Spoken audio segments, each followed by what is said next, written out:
યુનિવર્સિટીના vice chancellor Chavda સાહેબ, આદરણીય શરીફાબેન,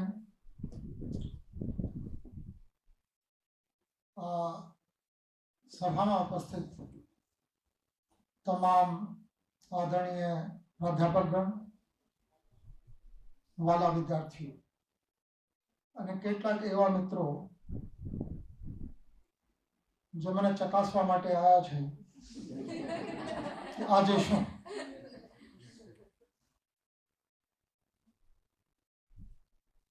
હમણાં શરીફાબેને વાત કરી કે આપણે બધા ગરજથી વાંચીએ છીએ. શરીફાબેન, હું પણ ગરજના લીધે જ વાંચું છું.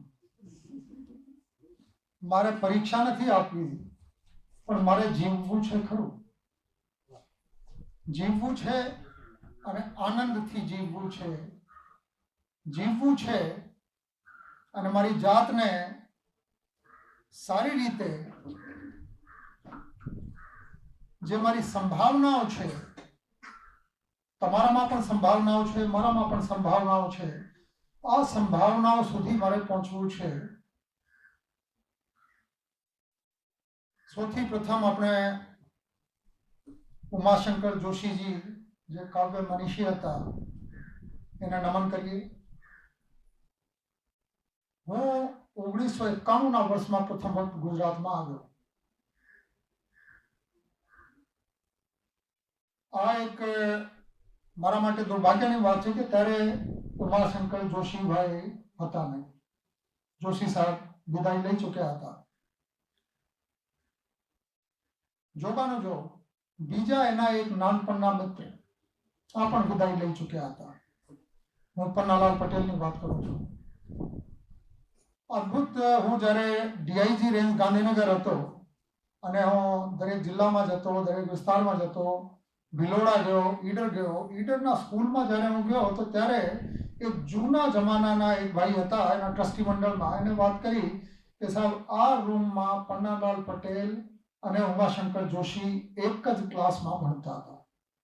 તમે કલ્પના કરો, ગ્રામ્ય વિસ્તાર અને છેવાડાના ગ્રામ્ય વિસ્તાર, ગુજરાતના છેવાડાના, અને ત્યાં બે છોકરાઓ નાના, ચોથાથી છઠ્ઠા ધોરણ સુધી ઉમાશંકર જોશી ત્યાં ભણ્યા ઈડરની આ શાળામાં. ત્યારે પન્નાલાલ પટેલ એના સહપાઠી હતા. વામણા ગામ ઉમાશંકર જોશીનું અને માંડલી ગામ, જે કે હવે આ રાજસ્થાનમાં પડે છે. મારી ઈચ્છા થઈ કે બંને ગામડામાં જઈ આવું. મેં ઉમાશંકર જોશીના એક પણ શબ્દ ત્યાં સુધી વાંચ્યા નહોતા. પન્નાલાલ પટેલ ના સાહિત્ય મેં વાંચ્યું, પરંતુ બંને ગામમાં ગયા પછી મને એમ થયું કે અદ્ભુત ઘસારો થાય છે. તમે જે પરિવેશમાંથી નીકળો, જ્યાંથી નીકળો, જે ડુંગરો, જે ખેતરો, જે નદી, જે પરિવેશ તમારા છે, આ પરિવેશ તમારી સાથે જોડાઈ જાય છે. પછી જોગાનું જોગો આ પણ થયું કે આ બંને જણાના એક મિત્રે મને વાત કરી, કેમ કે ઘણા વર્ષ સુધી હું અમદાવાદમાં ફરજ બજાવતો હતો. કેટલાક લોકો હતા જે બંને જણાને ઓળખતા હતા કે એક વખત પન્નાલાલભાઈએ ટકોર કરી ઉમાશંકર જોશીને કે તમારી ભાષા બહુ સુસંસ્કૃત થઈ ગઈ છે, શહેરની થઈ ગઈ છે. ટકોર કરવાનું કારણ હતો કેમ કે ચોથાથી છઠ્ઠા ધોરણ સુધી ઈડરમાં ભણ્યા પછી ઉમાશંકરભાઈ જોશી આવી ગયા અમદાવાદમાં, અમદાવાદથી ગયા મુંબઈમાં, અને મુંબઈથી પાછા આવ્યા ગુજરાત વિદ્યાપીઠમાં, અને પછી જુદા જુદા સંસ્થાઓમાં, શાંતિનિકેતનમાં બધા ગયા. તો એક રીતે એના શહેરીકરણ તો થઈ ગયા હતા. સેટ જોબ હતી, રાજ્યસભા સુધી પણ ગયા, જ્ઞાનપીઠ એવોર્ડ પણ મેળવ્યા. જ્ઞાનપીઠ એવોર્ડ પન્નાલાલ પટેલને મળ્યા. આ પણ કદાચ ભારતના ઇતિહાસમાં, આખા ભૂમંડળમાં આ એક જ ઘટના હશે કે એક નાના ગ્રામ્ય વિસ્તારમાંથી એક જ શાળામાં ભણતા, એક સ્કૂલમાં ભણતા બે છોકરાઓને જ્ઞાનપીઠ એવોર્ડ મળ્યા હોય. ઉમાશંકરભાઈ એની સાથે સંમત હતા કે મારા એટલા પણ શહેરીકરણ થયા નથી. હું ગામડાનો છું ને, હું ગામમાંથી બહાર આવી ગયો, પણ ગામ મારામાંથી નીકળ્યો નથી. મેં આ બંનેની પાંડુલિપિઓ પણ જોઈ છે અને બંનેની હેન્ડરાઇટિંગમાં પણ ગજબનો સામ્ય છે. બહુ સ્પષ્ટ હેન્ડરાઇટિંગ, બોલ્ડ, ક્લિયર, શબ્દે શબ્દે એકદમ ક્લિયર છે બંને જણાની. હવે આ વાત ઉપરથી કે તમે શહેરી થઈ ગયા છો, તમે સુસંસ્કૃત થઈ ગયા છો, તમે શાલીનતામાં પડી ગયા છો, કેમ કે પન્નાલાલ પટેલ ઠેઠ ગામડાના માણસ હતા અને એના લિટરેચરની બ્યુટી પણ આ છે કે ગ્રામ્ય જીવનની જે કંઈ સુખ દુઃખ દર્દ જે તકલીફો છે, કરુણતા છે, આ બધા એના સાહિત્યમાં પરિલક્ષિત થાય છે, દેખાય છે.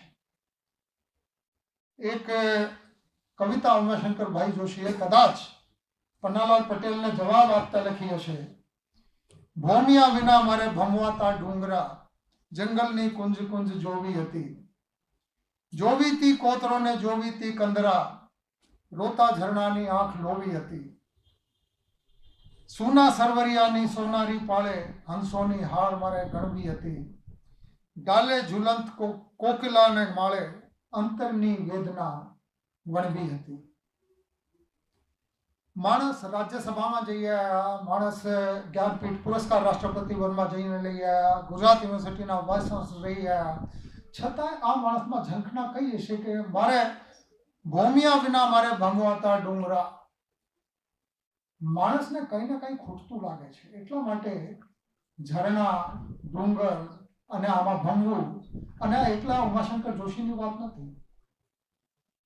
હું જ્યારે માંડલી ગામમાં ગયો તો આ ગામમાં કેટલાક જૂના લોકો હતા જે પન્નાલાલ પટેલના એના સગાવાળાઓ પણ હતા અને આ બધાએ મને વાત કરી કે સાહેબ તમને ગામ બતાવીએ. મારી ઈચ્છા હતી ગામ જોવાની કે એના મળેલા જીવ, માનવીની ભવાઈમાં જે વર્ણન આવે છે ગ્રામ્ય જીવનનો, આ ક્યાંથી એને પકડ્યું હશે.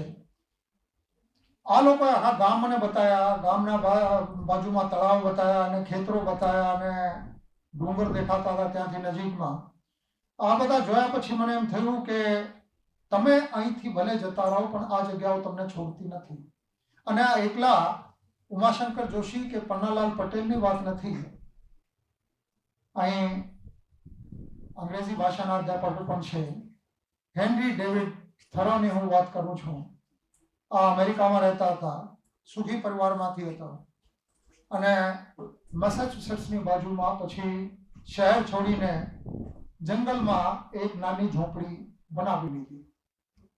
બધા લોકો કહેતા હતા કે તારે આ ઝોપડી બનાવીને રહેવાની શું કામ જરૂર છે, કે મારે જરૂરત ઓછી કરવી છે, સાદા જીવન જીવવું છે અને મારે અહીં રહેવું છે.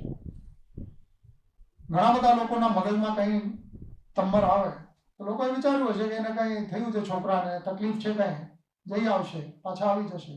ક્યારે ક્યારે શહેરમાં જતા અને મોટા ભાગે આ વોલ્ડન નામના પોન્ડ હતા, એને કાંઠે રહેતા.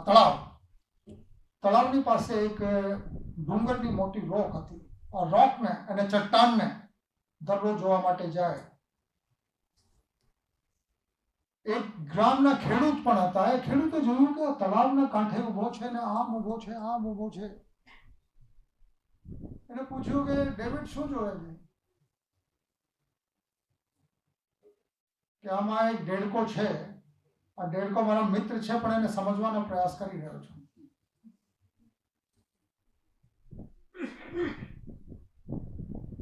એચડી થોરોની મુખ્ય વસ્તુ જે મારે આમાંથી શીખવા મળી છે, આપણા આજે વિષય છે કવિતા અને જીવન.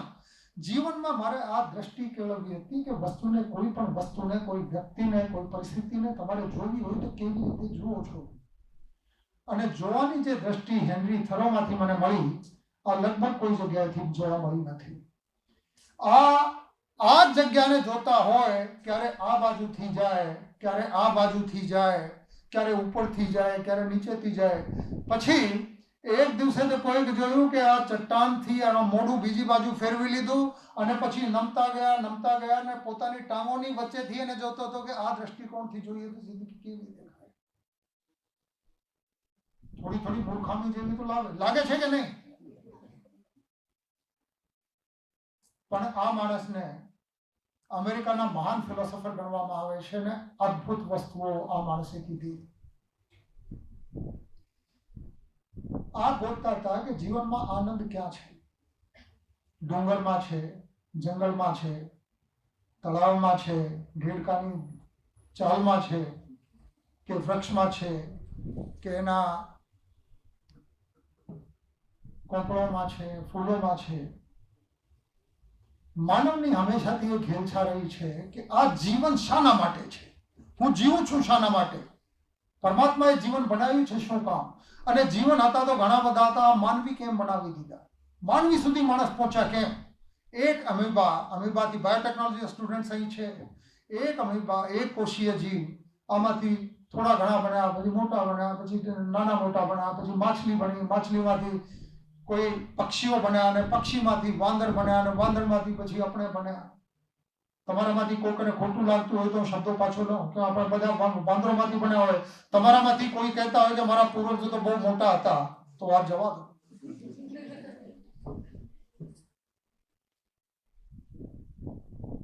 એરિસ્ટોટલ આજે દુનિયા ઉપર રાજ છે અમેરિકાના અને યુરોપના. ચાઇના હવે ચેલેન્જ કરતા શરૂ થયા, અને આ બધાને દ્રષ્ટિ આપવા વાળો કે બે માણસો કહેવામાં આવે તો એક એરિસ્ટોટલ ને બીજા પ્લેટો. એરિસ્ટોટલની સામે પણ આ જ પ્રશ્ન હતો કે માણસ જીવે છે શાના માટે, જીવન શું છે. એને કીધું કે જીવનમાં પરમ તત્વ જે છે આ આનંદ છે, જીવન આનંદ માટે છે. આના હજારો વર્ષ પછી કેટલાક ફિલોસોફર્સ જુદા થયા. જ્હોન સ્ટુઅર્ટ મિલે તો અહીં સુધી કીધું કે જીવનમાં આનંદ બહુ મહત્વપૂર્ણ બાબત છે, અને કદાચ એકમાત્ર બાબત જ આ છે, એકમાત્ર વિષય આ છે, એકમાત્ર સબ્જેક્ટ આનંદ. આનંદ કેવી રીતે મળે? બેન્થમ આનાથી આગળ ગયો. આ કવિતાને જીવનની વાત છે, ગુજરાતી ભાષા એટલીની વાત નથી, કેમ કે દરેક ભાષા એકબીજાની સાથે જોડાયેલી છે. બેન્થમે કીધું કે આનંદ તો બરોબર છે, પણ આનંદની લપક ઝપક તો ગમે ત્યાં થાય. આનંદ અતિશય આનંદ હોવું જોઈએ, અને લાંબા સમય સુધી કેવી રીતે ટકે એનો આનંદ હોવો જોઈએ. આ ઝંખના છે માણસની. આના માટે તમે યુનિવર્સિટીમાં એડમિશન લો છો, આના માટે આ પ્રથમ હરોળમાં બેઠેલા બધા પ્રાધ્યાપકો, આના માટે હું ખાખી વર્દીમાં છું. रोटी कपड़ा और मकान ये 3 प्राथमिक चीजें हैं. आ बेसिक आवश्यकताओं की पूर्ति તમે કરો પછી આનંદ તરફ જાઓ. માસ્લોઝ હાયરાર્કી છે, માણસ શું કોઈ પણ કામ કેમ કરે છે, પહેલે તમારી જીવનની મૂળભૂત આવશ્યકતાઓ પૂર્ણ કરો અને પછી તમે આનંદ બાજુ જોઈ શકો. કોક કબીર જેવા હોય છે જો ડાયરેક્ટ જમ્પ મારી જાય છે, ઝોપડામાંથી ડાયરેક્ટ બ્રહ્માનંદમાં સચ્ચિદાનંદ સુધી પહોંચી જાય છે. જે બેન્થમે વાત કરી intensity and duration of pleasure, આનંદની અતિશયતા, ઊંડા આનંદ, અતિશય આનંદ, અને લાંબા સમય સુધી ટકી રહે. આપણે બધા કોકના કોક રીતે આ ઝંખનામાં છીએ. પગાર વધારો, પગાર વધારો, પગાર વધારો એટલે એટલા માટે છે પૈસા કમાઓ, ધંધામાંથી કમાઓ, કે આ બધા આવી જાય તો પછી જે આનંદ મેં મેળવ્યા છે આ કોઈ જગ્યાએ જશે નહીં. અને કદાચ જે વસ્તુઓમાં આનંદ છે, જે પદાર્થમાં આનંદ છે, આ પદાર્થ પૈસા થકી હું મેળવી શકીશ, એની થોડી વાર પછી ચર્ચા કરીએ. પરંતુ આ ઝંખના છે જેના લીધે તમે અહીં પોસ્ટ ગ્રેજ્યુએશન કરવા માટે યુનિવર્સિટીમાં આવ્યા છો. આ વસ્તુઓ પૂરી થાય તો આનંદ થાય. અને જે જીવનમાં ખરેખર આનંદ એટલી અદ્ભુત વસ્તુ છે, તો મારું માનવું છે કવિતાને એક માધ્યમ સમજો જીવનને સમજવાનો, અને જીવનમાં આનંદ કેવી રીતે મેળવી શકાય. કલ્પના અને આનંદ આ જીવનની ક્લોઝેસ્ટ ફ્રેન્ડ્સ છે. કલ્પના અને સંવેદના આ કવિતાની નજીકતમ બેનપણી છે. આના વગર તમે બહુ આનંદથી કલ્પના પણ ના કરી શકો, સંવેદનાત્મક રીતે કોઈ વસ્તુથી જોડાઈ પણ ના શકો. તમને પછી વચ્ચે મારી યુનિફોર્મને હું દેખાતી હોઉં છું. થોડા દિવસ પહેલા હું નર્મદ લાઇબ્રેરીમાં ગયો હતો. ડેપ્યુટી કમિશનર ગાયત્રી જરીવાલા એને સગવડ કરી આપી હતી કે રૂમમાં બેસીને હું શાંતિથી વાંચી શકું. જો કે મને આ સગવડની જરૂર નહોતી, પણ એને મારે સગવડ આપી હતી. એના હસબન્ડ સાથે આવ્યા.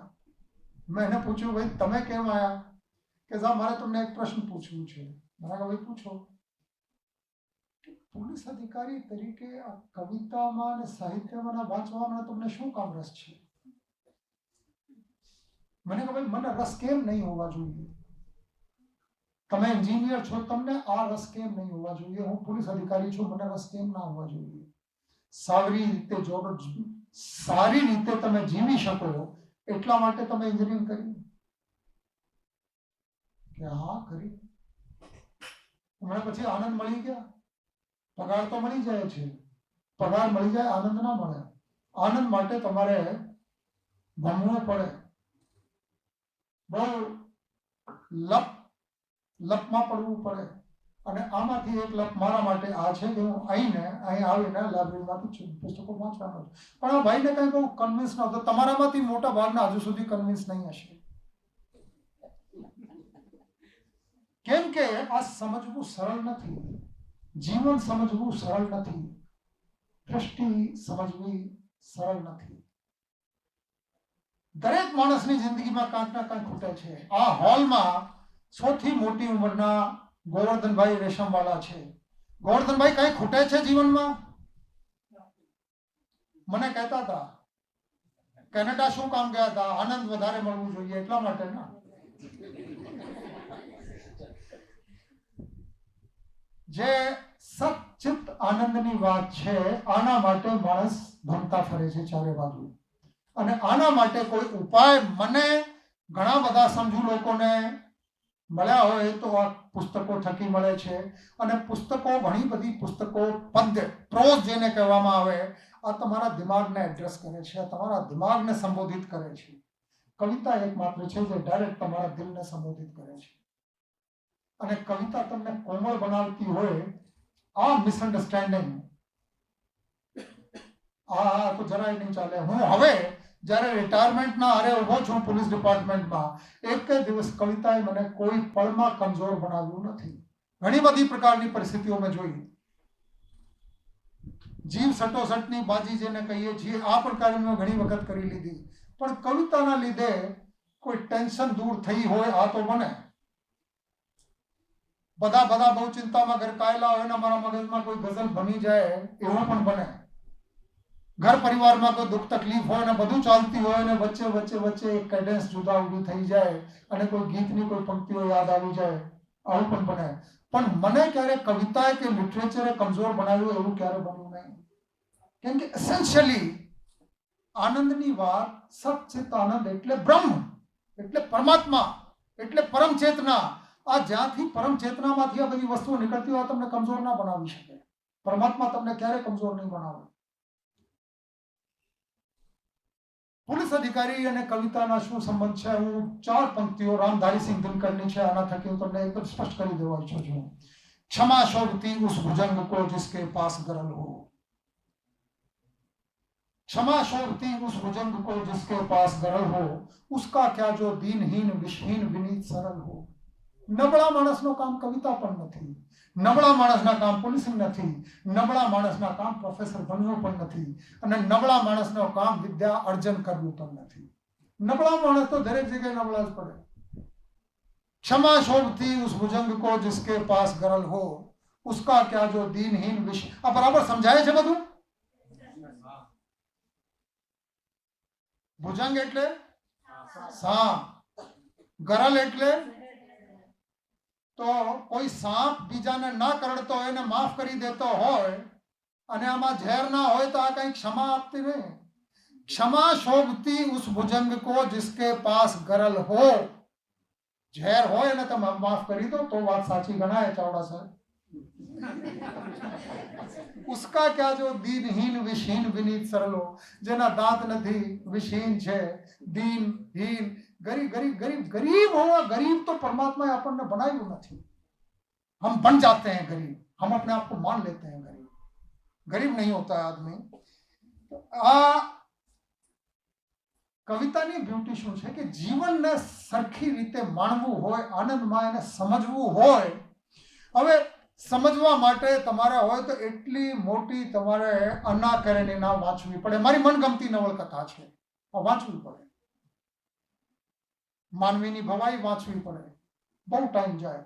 અને પછી આમાં પતાકા પ્રક્રિયાને જુદા જુદા પ્રકારની વસ્તુઓ આવે, ઘણા બધા ઘટનાઓ આવે. મોટા ભાગના લોકોમાં એટલા સ્ટેમિના હોતા નથી, એટલી એન્ડોરન્સ હોતી નથી, એટલા સહનશીલતા હોતી નથી, એટલા લાંબા સુધી વાંચી શકે. અને પછી આમાંથી ગ્રાન્ટ કેટલાક લોકોની મુશ્કેલી શું છે કે 2-3 પેજ વાંચે, પછી 5મા પેજ ઉપર જાય તો પહેલા પેજ ઉપર શું હતું આ ભૂલી જાય. એવા માણસો માટે કવિતા અક્ષીર ઇલાજ છે. કવિતા એટલે લય, નાદ કે છંદ અને પ્રાસની મદદથી તમે જે કંઈ કહેવા ઈચ્છો છો એને સુંદર રીતે સામાવાળાના પહેલા તમારા હૃદયમાં આવે, અહીંથી શબ્દો આવે, શબ્દો અહીંથી આવે. તમારે ભાષા શીખવી હોય તો એના ઉપયોગ જરૂર છે, તમારે ગણિત શીખવા હોય તો એના ઉપયોગ જરૂર છે.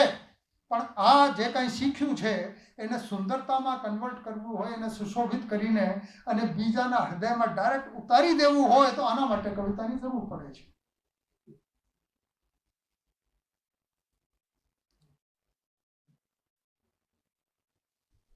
દરેક માણસની એક જ ઝંખના છે, હું આનંદમાં રહું ને દર્દ ના થાય. અને સુખ અને દુઃખ બંને જીવનના ઇન્ટિગ્રલ પાર્ટ છે, એકબીજાથી જુદા પાડી શકાતા નથી. દિવસ અને રાત્રિને તમે જુદા પાડી શકો? દિવસ આવશે પછી રાત્રિ આવશે, સવાર થશે પછી સાંજ થશે. એવી રીતે સુખ આવશે, દુઃખ આવશે. આ પ્રકાશ છે, જે આ રૂમમાં પ્રકાશ છે, એને અંધારા વગર તમે એની કલ્પના કરી શકો? જે માણસે ક્યારે અંધારું નથી જોયું એને પ્રકાશ ક્યારે સમજાવવાના નથી. અને જે માણસે પ્રકાશ નથી જોયું હોય, આ અંધારા જેના જીવનમાં, તો આ દ્વંદ્વ જીવનના જરૂરી છે. બંને વસ્તુઓ હોવી જરૂરી છે. અને એટલા માટે દર્દને કેવી રીતે હેન્ડલ, કેટલાક લોકો રાડ કરી જાય છે દર્દમાં, પેનમાં, ગમમાં, જે કંઈ કહો. દુઃખ દર્દ આ માણસને કોરી ખાય છે. કેટલાક લોકો રડતા મળે છે, આખી દુનિયામાં કમ્પ્લેન્ટ કરતા ફરે છે. એક ફિલ્મ બની હતી 1956માં, પ્યાસા, ગુરુદત્તે બનાવી હતી. મોટા ભાગના લોકો ઇન્ડિયાની મહાનતમ ફિલ્મોમાંથી ગણે છે. હું માનું છું આમાં મેઇન કેરેક્ટર ગુરુદત્ત જે હતા બોનલેસ ચિકન હતા, નબળા. હવે તમારે યુનિવર્સિટીમાં જાઓ, કદાચ મેં આ વાત અહીં કરી હતી શરીફાબેન, નહીં કરી. આમાં એક સ્ટોરી છે, એક છોકરો છે, ગરીબ પરિવારનો છે, યુનિવર્સિટીમાં જાય છે અને ત્યાં શહેરને સૌથી પૈસા પાત્ર શેઠની દીકરીના પ્રેમમાં પડી જાય છે. હવે બીજી 500-600 છોકરીઓ હશે. હવે તમે પોતે ગરીબ છો, તમારા ખાવાના ઠેકાણા નહીં, રહેવાના ઠેકાણા નહીં, તો પછી પ્રેમમાં પડી જાય છે. મીના નામ છે આ છોકરીનો. એના પ્રેમમાં પડી જાય છે. પ્રેમમાં પડ્યા પછી એના બાપુજી કહે છે કે એને ખવડાવશે શું? કે હું કવિતા લખું છું. કે કવિતામાંથી કેટલું રળી ખાય છે? કે કાંઈ છપાય તો નથી, પણ થોડું ઘણું તો મળશે. કે એવા છોકરાને તો દીકરી નહીં આપું. હવે આ બાપાએ ખોટું કીધું કે સાચું કીધું?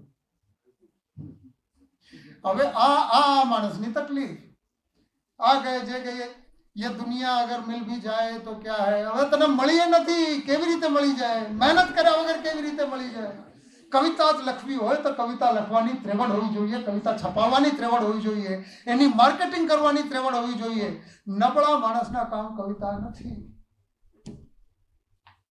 અને આમાં આ ફસાઈ જાય છે. લોકો કહે છે મહાન છે, આમાં સંવેદના ખૂબ છે, અદ્ભુત કાવ્ય બહુ સુંદર છે, એક્ટિંગ બહુ સરસ છે, પણ આ ચરિત્રની આ બાબત સાથે હું સંમત નથી કે તમારી બધી તકલીફો માટે તમે બધાને જવાબદાર ઠરાવો. અરે તમે આ 3 આંગળીઓ જો, આ 3 આંગળીઓ તમારી તરફ પોઈન્ટ કરી રહી છે.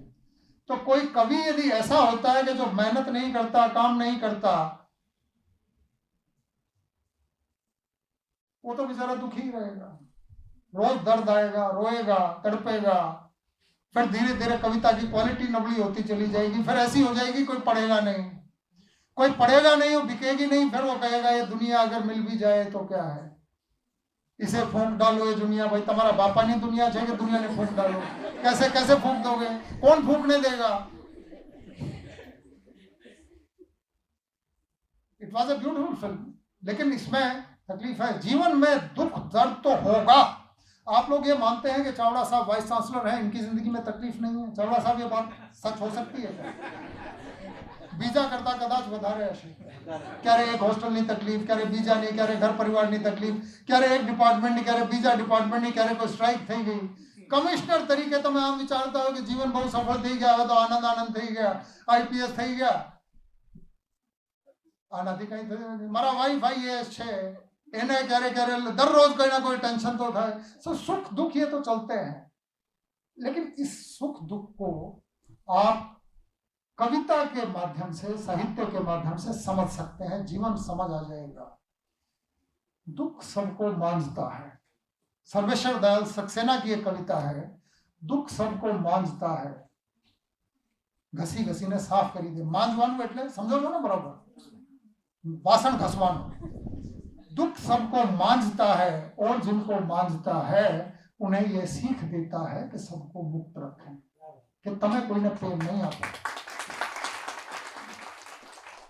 इसी चीज को जिंदगी में आदमी बड़ा अकेला फील करता है. कभी सुख आता है, कभी दुख आता है.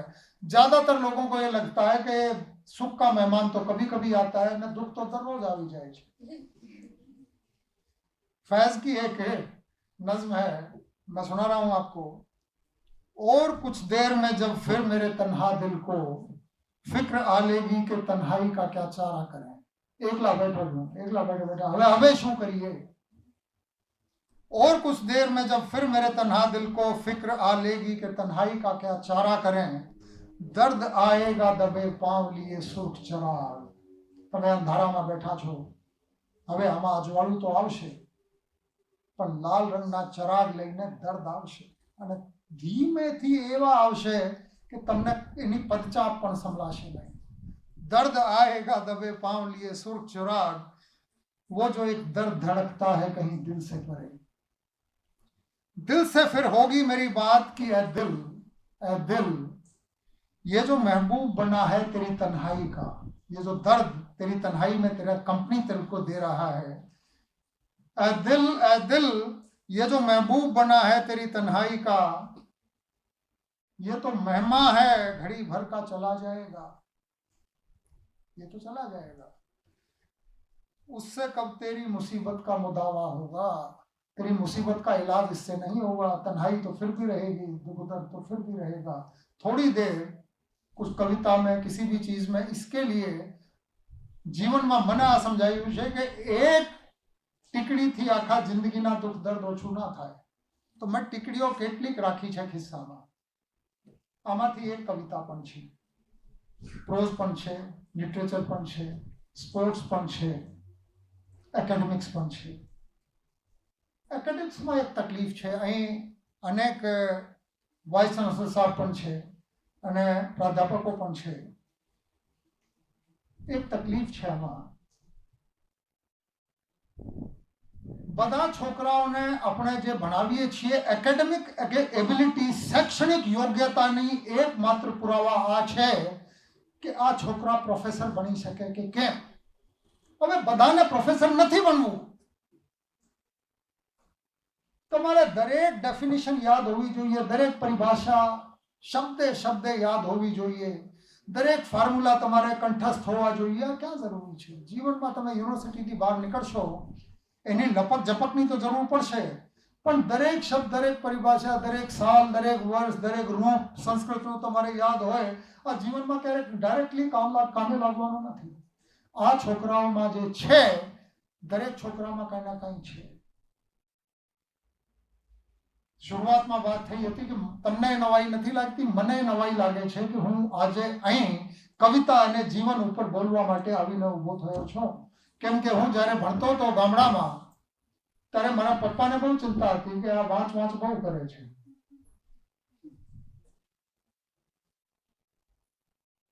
અને પછી લખે પણ છે કંઈ. કોઈને લેટર લખું તો મારા પપ્પાને ગમતા નહીં કે આ ખતર કિતાબત हमारा काम नहीं है, ये चिट्ठी विट्ठी पढ़ना हमारा काम नहीं. We are soldiers. हमारे परिवार में या तो लोग लश्कर में जाते थे या खेती करते थे, 2 ही काम करते थे. अब उस प्रॉब्लम में बचने के लिए लिटरेचर आया. નવાઈ મને એટલા માટે લાગે છે કે મારા પપ્પાએ ભરસક પ્રયાસ કર્યા કે એને લિટરેચર બાજુ નહીં જવા દઈએ. મારા સબ્જેક્ટ પણ સિલેક્ટ કરવાના જ્યારે આયા તો પપ્પાએ કીધું સાયન્સ લેવાનું, બીજું કાંઈ નહીં લેવાનું. હવે પપ્પા was my best friend also, એક જ વસ્તુને બાદ કરીએ તો એના મંતવ્ય એ જ હતો કે સાયન્સ ભણવું જોઈએ અને એવું ભણવું જોઈએ કે તાત્કાલિક માણસ નીકળે ને નોકરી મળી જાય તાત્કાલિક. બધાને એવું છે કે નહીં? એવું છે કે નહીં? આ સાચું નથી. આ બીમારી ક્યારથી શરૂ થઈ? ઇન્ડસ્ટ્રીયલ રેવોલ્યુશન આવી, આના પહેલા આ બીમારી નહોતી. બધા લોકો ભાષા, કાવ્ય, સાહિત્ય, સંગીત આ જ ભણતા હતા, બીજા કોઈ વિષયો નહોતા. ઇન્ડસ્ટ્રીયલ રેવોલ્યુશન પછી આવીને દુનિયા બદલાઈને વિકાસ થયા તો બધાને એમ જ થયું કે ઇન્ડસ્ટ્રીયલ રેવોલ્યુશનમાં મદદરૂપ થઈ શકે એવા વિષયો ભણાવો. ગણિત, સાયન્સ, ફિઝિક્સ, કેમિસ્ટ્રી, બાયોટેકનોલોજી તો હમણાં આવ્યો છે, આ તો નવો વિષય છે. અને પછી એન્જિનિયરિંગના ટાઈમ આવ્યા અને પછી બધા એન્જિનિયર બનવાની દોડમાં હતા. હવે એન્જિનિયર બનીને કંઈ જિંદગી સુખી થઈ જતી હોય? અમારા મોટા ભાગના મિત્રો અમારા બેચમાં આઈપીએસમાં, મેં પછી એમબીએ કરી, પહેલાં મેથેમેટિક્સમાં ગ્રેજ્યુએશન કરી, પછી એમબીએ કરી. આઈપીએસમાં મારી સાથે આવવાવાળા મોટા ભાગના એન્જિનિયર્સ હતા, આઈઆઈટીમાંથી, ઇન્ડિયન ઇન્સ્ટિટ્યૂટ ઓફ સાયન્સમાંથી. અને આ બધાને કંઈ જરૂરી નહીં કે એને પોલીસ ઓફિસર બનવું હતું કે આઈએએસ બનવું હતું, પણ આ આખી દુનિયાને સમાજ આમ તમને પુશ કરે છે. सभी टीचर्स के साथ ये अनुभव हुआ कि नहीं हुआ? आपको अनुभव हुआ? ये हुआ होगा. इसको स्वीकार करना आसान नहीं है, क्योंकि माता पिता की गलती निकालना आसान नहीं है. मैं मानता हूं जब आप बड़े हो जाते हैं कभी कभी स्वीकार करना चाहिए और फिर माता पिता को माफ भी कर देना चाहिए. Finally you also forgive them. કેમ કે એને જેટલી સમજણ હતી આ પ્રકારની વાતો કરી.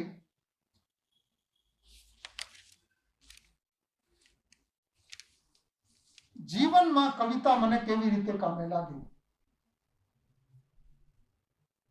પોલીસ ડિપાર્ટમેન્ટમાં હું આવ્યો, સવારથી સાંજ સુધી યજ્ઞેશભાઈ મૂર્ધન્ય પત્રકાર છે, અહીં બેઠા છે.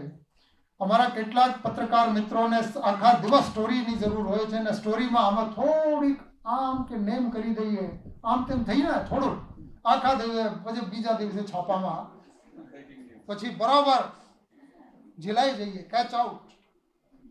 આ બધી વસ્તુ તમે શીખવા માટે જીવનમાં જાઓ તો ઘણી બધી અઘરી પડે, પણ કબીર તમને બે જ લીટીમાં સમજાવી દે. નિંદક નિયરે રાખીએ આંગન કુટી છવાય.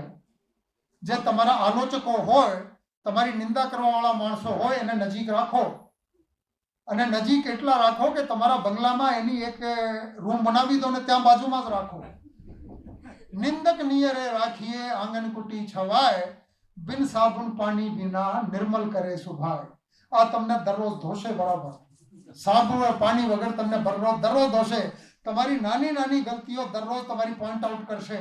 પણ એવા મિત્રોથી નારાજ થવાની જગ્યાએ એની સાથે વાત ભીડી લો, પ્રેમથી મળી લો, એને સ્વીકાર કરતા શરૂ થાઓ તો મને એમ થાય છે કે પોતાની જાતને ઇમ્પ્રૂવ કરવાના અને સેલ્ફ ડેવલપમેન્ટના કોઈ મોટિવેશન સ્પીકરથી ના શીખવા મળે. આ તમારા નિંદકો તમને બતાવી દેશે. તો કબીરદાસની કવિતા કોઈ આમ પડતા કે આ તો સાધુ બાવા હતા, હવે આઈપીએસ અધિકારી તરીકે શું કામ લાગે? હવે નિંદક નિયરે રાખીએ આંગન કુટી છવાય. बिन पानी साबुन बिना निर्मल करे सुभाए. आज कोई मोटी मोटी चौपड़ी में ये चीज इतने स्ट्रिक्ट तरीके से सीधे हृदय के अंदर पहुंच जाए, मुझे पढ़ने को नहीं मिली. પછી अपने બધા यूनिवर्सिटी में बैठा છીએ, आधे उम्र से जवान हैं, बाकी सभी साइकोलॉजिकली दिमाग हैं, और बाकी जितने भी हैं वो सारे इमोशनली जवान हैं. जवान रहना चाहिए. हमारे अंदर का बच्चा कभी मरता नहीं है. प्रेम एक ऐसा विषय है जिसके बिना आप जिंदगी समझ ही नहीं सकते. आप धर्म ही नहीं समझ सकते दीदी, आपने प्रेम नहीं समझा तो. प्रेम को समझना जिंदगी में बड़ा जरूरी है. और प्रेम समझने में भी गुचवाड़ा बहुत है, बहु गुचवाड़ा है. दरेक माणसनी जुदा जुदा स्वरूप दिखाया. Love is like diamond. Diamond ने તમે એક બાજુથી જુઓ તો આમ દેખાય, આ બાજુથી જુઓ તો આમ દેખાય. ચારે બધા મને જુદી જુદી ઉંમરમાં જુદા જુદા દેખાય. હવે પ્રેમ મળે કેવી રીતે? પ્રેમના વાડી ઉપજે, પ્રેમના હાટ વેચાય. આ તમારે ખેતરમાં ઉગવાનો નથી. અને તમે કઈ આમ વિચારતા ગુરદોડ રોડ ઉપર જઈને કોઈ સ્ટોરમાંથી મળી જશે, ત્યાં પણ મળવાના નથી.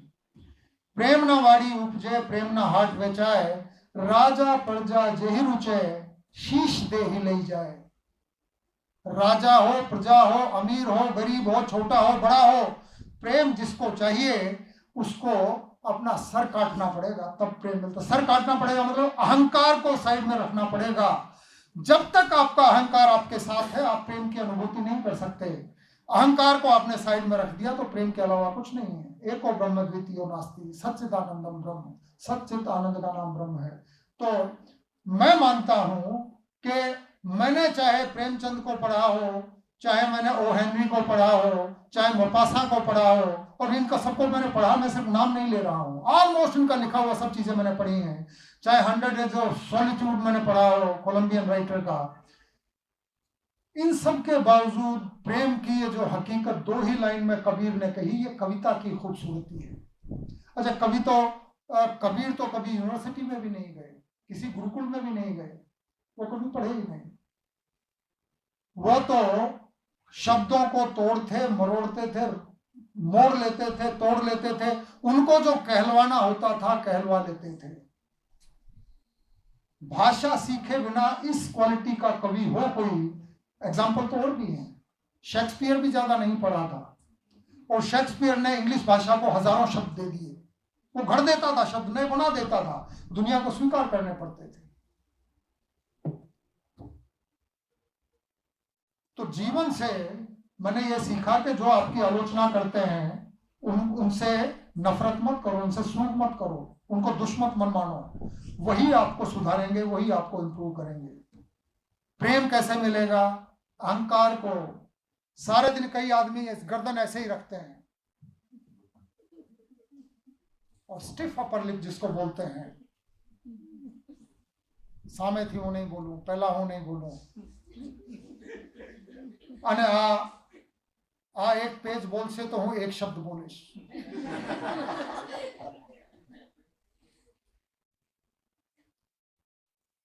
आ बधी वस्तुओं कबीरમાંથી બહુ સહેલાઈથી અને એટલા માટે ધીમે ધીમે મને લાઈટ થયો। I was not a student of literature even for a single day, लेकिन जिंदगी में धीरे धीरे चीजों से जहां आदमी सीखता है, आदमी ढूंढता है, खोजता है। मुझे यहां से मिला कि जिंदगी की समझ इसमें से आती है। अब सुखी कैसे रहा जाए, सबसे मुख्य चीज ये है कि आनंद में कैसे रह जाए, सुखी कैसे रहा जाए, उसका इलाज भी कबीरदास ने 2 ही लाइनों में बता दिया और मुझे समझ आ गया। अमलवारी कितने टका हुई तो है। मैं आमतौर पे आनंद में रहता हूं।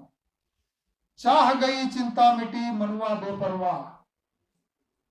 जो आपकी कामनाएं हैं, वासनाएं हैं, डिजायर्स हैं, मेरे पास ये भी हो, मेरे पास ये भी हो, मेरे नाम के आगे ये डिग्री भी लगे, मेरा ऑफिस भी ऐसा हो, मेरा घर भी ऐसा हो, मेरी गाड़ी भी ऐसी हो, ये सब चाहनाएं हैं, चाहे हैं।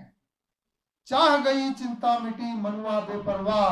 जिसको कुछ नहीं चाहिए वो ही शहंशाह। जिसकी डिजायर जितनी कम है वही शहंशाह होने का आनंद ले सकता है। बाकी तो शहंशाहों के पास तो क्या मिलता है। ये एक बड़े संत थे, गांव में रहते थे, बहुत पहुंचे हुए थे, सब लोग उनको मानते थे। सबने कहा कि तुम्हें साधु बाबा, તમે તો જંગલમાં રહો છો, એક ઝોપડીમાં રહો છો, તમે એટલા વિદ્વાન માણસ છો, તમે બાદશાહ પાસે જઈને કંઈ માંગી લો ને। તો કે મારે શું માંગવું છે, મારે કંઈ જરૂર નથી। બોલા હવે વરસાદ આવશે, મોન્સૂન આવી ગઈ છે અને તમારી આ પલળી જશે, આમાં તમે આ રાત આખી પલળશો અને પછી તાવ ચડશે, પછી આમાં આવીને તમારી સેવા કરશો, એટલી બધી તકલીફો। આના કરતા તમે બાદશાહને એક વખત જઈને કંઈ માંગી લો। તો આ લોકોએ એક દિવસે એને ધક્કા મારી મારીને બાદશાહના મહેલ સુધી પહોંચાડી દે અને બાદશાહને ખબર પડી કે તાત્કાલિક બોલાવી લો। તો જ્યાં સુધી આવે બાદશાહને એમ થયું કે ત્યાં સુધી હું પૂજા પ્રાર્થના કરી લઉં।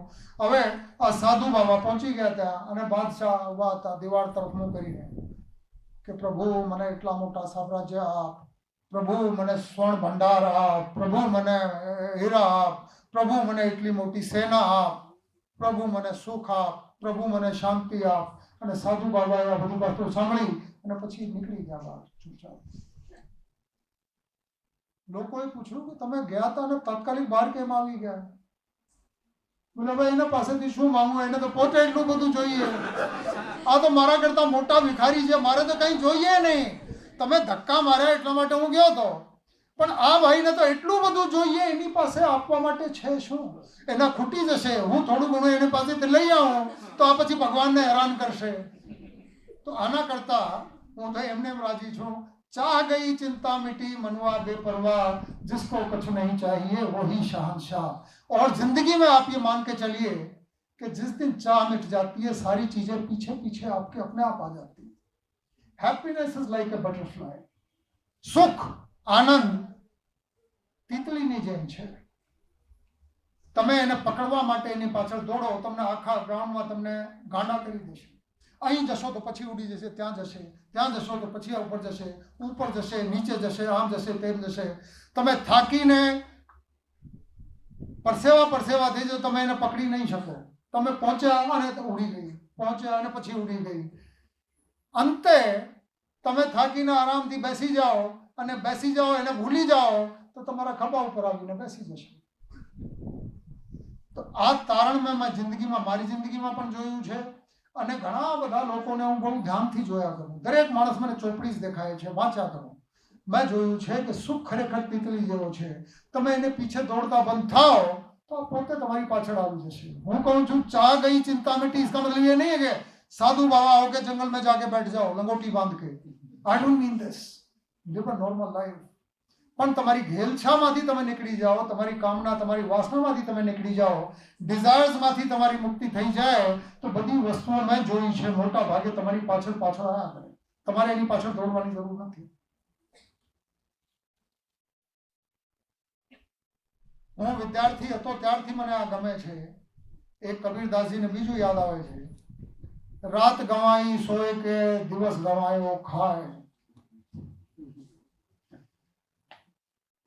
રાત્રે આખી રાત્રે સોઈ જવાનું અને દિવસે હવે બ્રેકફાસ્ટ કરો, હવે બ્રંચ કરી લો, હવે લંચ કરી લો, હવે મિત્રના ઓફિસમાં ગયા ત્યાં ચા નાસ્તા કરી લો, આમ નાસ્તા કરી લો અને આમ નાસ્તા, અને પછી જમવાનો ટાઈમ થાય જમી લો, પછી ઊંઘતા પહેલા પછી દૂધના એક ગ્લાસ પણ નાખતા જવાનો।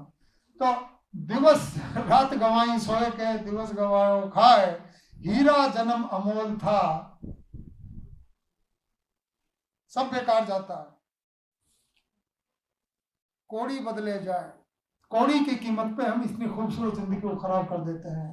थोड़ा विषयांतर करूं, ये खा खा के इस शरीर से बढ़िया मशीन आज तक किसी कंपनी ने नहीं बनाई, कोई कार या कोई स्कूटर या कोई motorcycle. It is such a wonderful machine, इसको लोग खराब कर देते हैं, फांद बढ़ जाती है, किडनी खराब हो जाती है, बीपी आ जाता है, सब कुछ आ जाता है। तो दिवस को खा के ना गंवाए तो नींद भी कमाएगी, पढ़ाई भी अच्छी होगी, और जो कुछ पढ़ोगे वो यहाँ चिपक जाएगा, लेकिन खाओगे ज्यादा तो उसका अनाज का नशा बहुत खतरनाक होता है, कुछ चिपकेगा नहीं, कुछ याद नहीं रहेगा। कविता, जब मैं साइंस का स्टूडेंट था तो कई बार दिमाग में बड़ी कचोट होती थी कि यार मैं कहाँ फंस गया है, कहीं ना कहीं कुछ ना कुछ गड़बड़ है। मैं मैथमेटिक्स में, कैलकुलस में रोज थ्योरम पढ़ता था, उसको पढ़ने में स्ट्रगल होता था, मुझे ये लगता था ये इसके मुकाबले जो मेरे आर्ट्स वाले स्टूडेंट हैं इनकी किताबें होती तो मैं इतनी देर में तो पूरी किताब पढ़ जाता, इसमें तो बड़ी प्रॉब्लम है।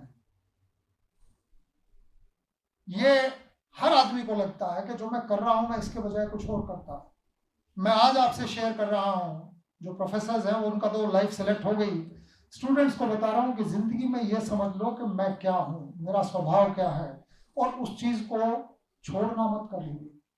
जिंदगी में सफलता का और आनंद का मूल मंत्र है, हर आदमी को परमात्मा कुछ ना कुछ जादू की पुड़िया देता है। ज्यादातर लोगों की वो पुड़िया बंदी पड़ी रहती है, शमशान में या कब्रिस्तान में पहुंच जाती है, वो खुलती नहीं। Try to understand what you are, who am I, इससे बड़ी कोई एजुकेशन नहीं है। आदमी जिस दिन ये समझ लेता है कि मैं क्या हूं, मेरा स्वभाव क्या है, कुदरत ने मेरे अंदर क्या क्या जादू डाले हुए हैं, और उस जादू को फिर आप बाहर ला के खिलाना शुरू करो, उसमें से जो खुशबू उठेगी वो आपकी जिंदगी में आपको हर चीज देगी, आनंद देगी, सफलता देगी, सब कुछ देगी। तो उसमें जब थकान होती थी और लगता था कि अब ये रियल एनालिसिस करते करते दिमाग थक गया है, चक गया है, फिर मैं लाइब्रेरी में बैठ के जाके कविताओं की लाइन में जाता था, वह को पढ़ाता था। एक दिन एक कविता मैंने पढ़ी, नीरज की कविता है, मेरी बड़ी पसंदीदा कविता है।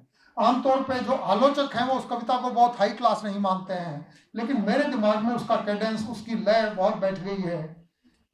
कविता है, जीवन में कभी कभी सुख मिलता है, जब मिलता है तो इन्हें माणी लो, जब सुख मिलता है तो उसको भरपेट पियो, कल की गारंटी नहीं है कल फिर मिलेगा नहीं मिलेगा। आज जी भर देख लो तुम चांद को, क्या पता कल रात यह आए ना आए, क्या पता किस रोज उठ जाए कदम, काफिला कर कूच दे इस ग्राम से, कौन जाने कब मिटाने को थकन, सुबह जा मांगे उजाला शाम से। जिंदगी क्या है, काल के अद्वैत अधरों पर धरी, जिंदगी एक बांसुरी है चाम की, क्या पता कल साज के स्वरकार को, साज यह आवाज यह भाए न भाए, है अनिश्चित हर दिवस हर एक क्षण, सिर्फ निश्चित है अनिश्चितता यहाँ, आज जी भर देख लो तुम चांद को, क्या पता कल रात यह आए ना आए। बहुत चीजें आपको याद आएंगी, वो पल कितना अच्छा था, वो मोमेंट कितना अच्छा था, और हम उनको मिस करते चले जाते हैं, छोड़ देते हैं, अब नहीं अब नहीं अब नहीं, कल नहीं परसों नहीं, अब नहीं, फिर गारंटी नहीं है फिर कोई आएगा नहीं आएगा। तो कविता से मुझे ये भी सीखने को मिला कि जिस वक्त जो खूबसूरत चीज आपके सामने है, एंड खूबसूरती की बात इसलिए कर रहा हूं कि चांद वो प्रतीक है सुंदरता का। Truth is beauty, beauty is truth, this is all the knowledge and this is all you need to know. इसके अलावा जानने के लिए कुछ है ही नहीं। किसकी है ये पंक्तियां? John Keats. और कीट 26 साल की उम्र में तो मर गया था। ऑड टू ग्रीशियन अर्न उसने कविता लिखी थी, पता नहीं मेरे तक कैसे पहुंच गई मुझे नहीं पता, लेकिन पहुंच गई तो फिर टिक गई। ग्रीशियन अर्न पे छपे हुए जो चित्र थे उनको देखकर उसको चीजें याद आती हैं, सोचता है, विचारता है, एक्सट्रापोलेशन करता है, अंत में वो इस निष्कर्ष पे पहुंचता है, truth is beauty, beauty is truth. सत्य, ये तो जॉन कीट्स इंग्लैंड में पहुंचा था। हमारे यहाँ हमारी पूरी सभ्यता और संस्कृति का, वेद का, वेदांत का, उपनिषदों का, पुराण का जो निचोड़ शंकराचार्य ने दिया, उसमें भी यही आया, सच्चिदानंदम ब्रह्म, सच्चित और आनंद का नाम ब्रह्म है। सुंदरता में यदि परमात्मा नहीं है तो और कहाँ होगा, प्रेम में यदि परमात्मा नहीं है तो और कहाँ होगा, और इन दोनों का प्रतीक कविता है। तो परमात्मा तक पहुंचने का भी रास्ता एक कविता है। हर आदमी मंदिर में, मस्जिद में, कहीं भी जाता है, चर्च में, गाते ही है ना। प्रोज में तो कोई प्रार्थना नहीं करता, बहुत कम लोग करते हैं, जिनको कविता नहीं समझ आती वही प्रोज में प्रार्थना करते हैं। तो कविता एक अद्भुत रास्ता है जीवन को समझने का, जीवन का आनंद लेने का। ये रविन्द्रनाथ टैगोर की एक बात और मुझे याद आई, बड़े कवि थे, महाकवि थे, लगभग 6000 तो उन्होंने गीत लिखे।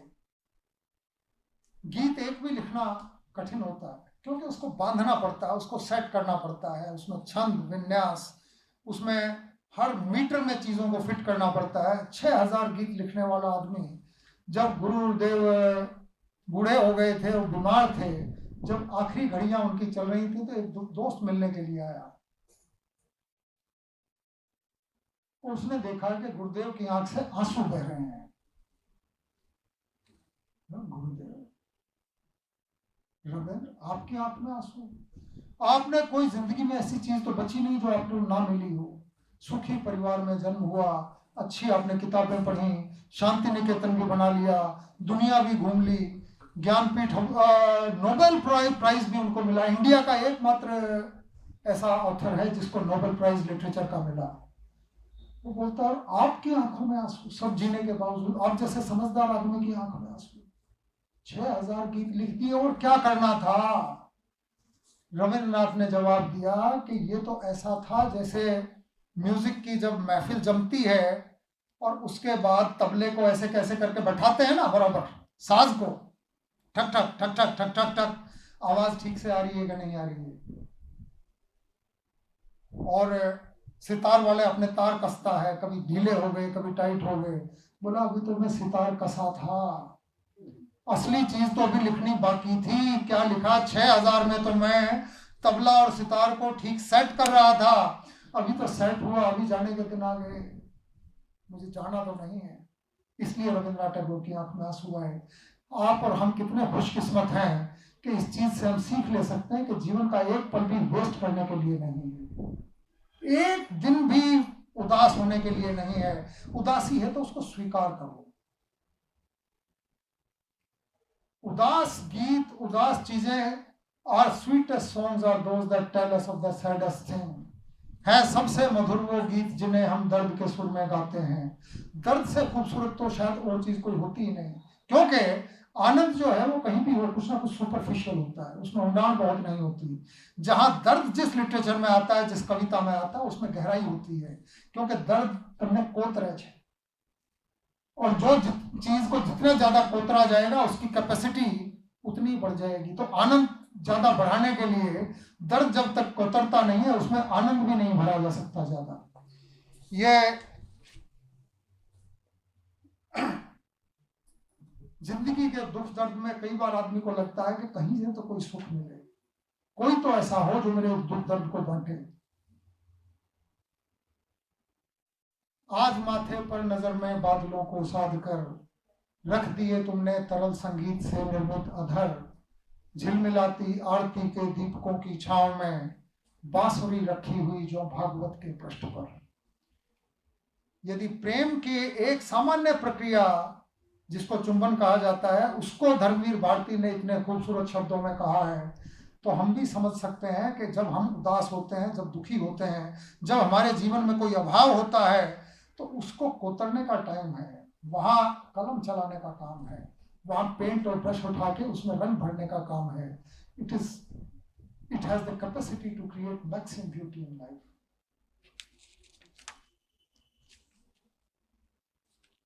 रूसो का नाम आपने सुना होगा, मुझे बड़ा पसंदीदा मेरा फिलोसोफर है। रूसो ने यह कहा था, अमोर द सोई, आनंद के लिए, अमोर द सोई, अकेलेपन का आनंद। जिंदगी में चाहे कुछ भी नहीं है आपके पास, कोई भी नहीं है आपके साथ, आप अपने साथ यदि ईमानदारी से हैं, if you are in love with your self. अमोर द सोई का रूसो ने जो एग्जाम्पल दिया वो मुझे बड़ा पसंद है, कि जब आप बाथरूम में अकेले होते हैं और जब शावर में आप नहा रहे होते हैं, ज्यादातर लोग गाते हैं। कौन कौन गाता है जब अकेला बाथरूम में नहाता है? तो हाथ खड़ा करें। मैं तो गाता हूं, बाकी लोग शर्माते हैं, वरना सब लोग गाते हैं। रूसो ने इसको अमोर द सोल कहा था।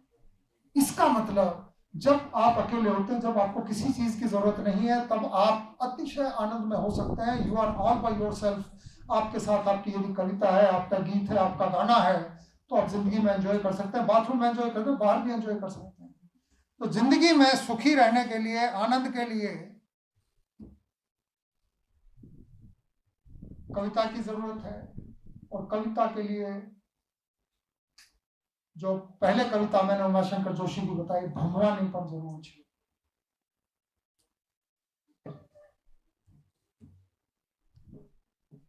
रूसो ने एक काम और सिखाया मुझे, वॉकिंग की क्या ब्यूटी है।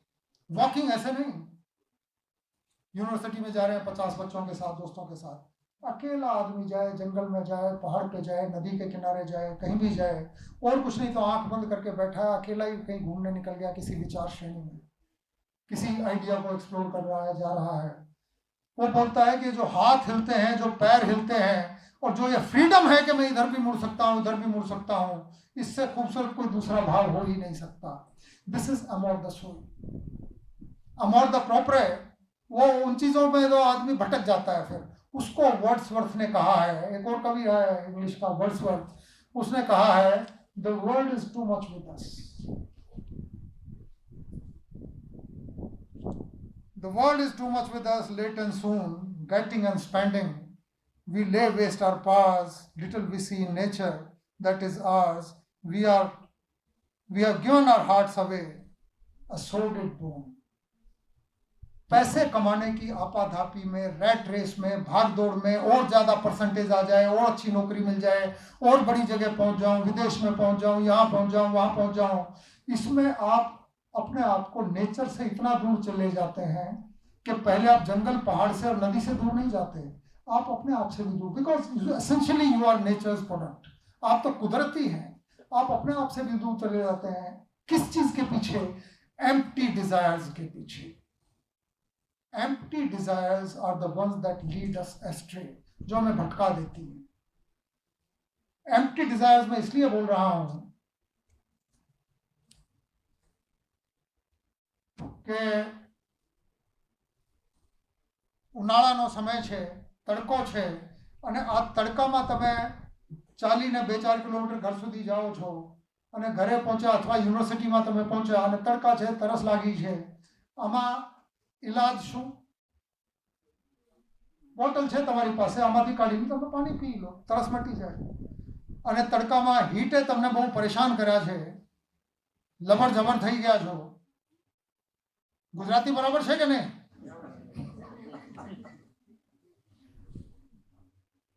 તો તમે ઝાડની નીચે આરામથી બેન્ચ ઉપર બેસી શકો. તમારી બંને problem. This is your natural basic necessity.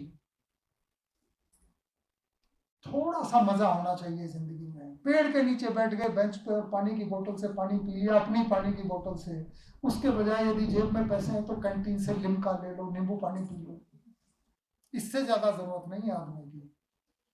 फिर आदमी यदि सोचे कि कैसे कैसे लोग हैं, किसी 5 स्टार 7 स्टार होटल में जाऊं, वहां पीने की कितनी बढ़िया बढ़िया चीजें हैं, खाने की कितनी बढ़िया बढ़िया चीजें हैं, एयर कंडीशन हो. ये तीसरी जो चीज है, ये पूरी जिंदगी हर आदमी को गधा बना देती है.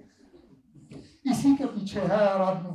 जब तक ये नहीं मिलता तब तक ये दुख है कि मेरे पास ये नहीं है. हर आदमी के पास ना कुछ तो नहीं है. मेरे से लेके लास्ट लाइन में बैठे हुए बच्चों तक सबके पास घणું એવું છે જે નથી.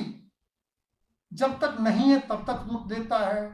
और जब किसी ने प्राप्त कर लिया, मेरे कई ऐसे दोस्त भी हैं जो हजारों करोड़ रुपए के मालिक हैं, मैं देखता हूं कि उनके भी दुख तकलीफ तो उनको भी उतनी है. कोई आनंद नहीं है. उनको ये चिंता है कि और कमा लूं, कभी ये चला ना जाए. तो जब तक नहीं है तब तक दुख देती हैं, और जब आपने उनको प्राप्त कर लिया तब इसलिए दुख देती कि ये चला गया तो क्या होगा. उसकी टेंशन में रहता है आदमी. तो ये दोनों चीजें एम्प्टी डिजायर्स हैं. एम्प्टी डिजायर से बच के रहिए, आनंद में रहिए. और इसका रास्ता बढ़िया है कि कविता का एंजॉय कीजिए. कविता आपके लिए आनंद का साधन है. मेरा ख्याल है मैं 10-1 मिनट और शुरू कर गया हूँ. Thank you very much.